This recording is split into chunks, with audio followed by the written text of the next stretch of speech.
Last কোথায় গেছেন? আমি ওনাকে বললাম যে আমি লাস্ট হচ্ছে যে আমি থানচির ভেতরে গেছিলাম।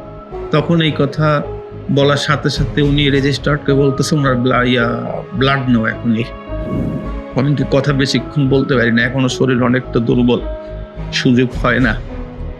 আমার বাচ্চা-কাচ্চা, আমার ফ্যামিলি সকল কিছু মিলে একটু সতর্কর সাথেই চলবেন। পাহাড়ে আসলে একটু কখন কি হয় বলা যায় না।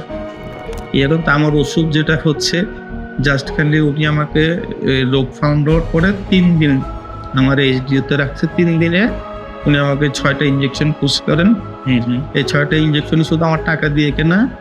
আর মূলত ম্যালেরিয়ার চিকিৎসা যেটা হইছে, সেই চিকিৎসাটা সম্পূর্ণ বিনা পয়সায় নিয়েছে। মাঝখান দিয়ে আমার লক্ষ, লক্ষ টাকা চলে গেছে যেটা এটা অহেতুক। উনি আমাকে বলছেন ভ্রমণ বন্ধ করবেন না, ভ্রমণ করবেন। ওয়াইফকে সাথে করে নিয়ে যাবেন।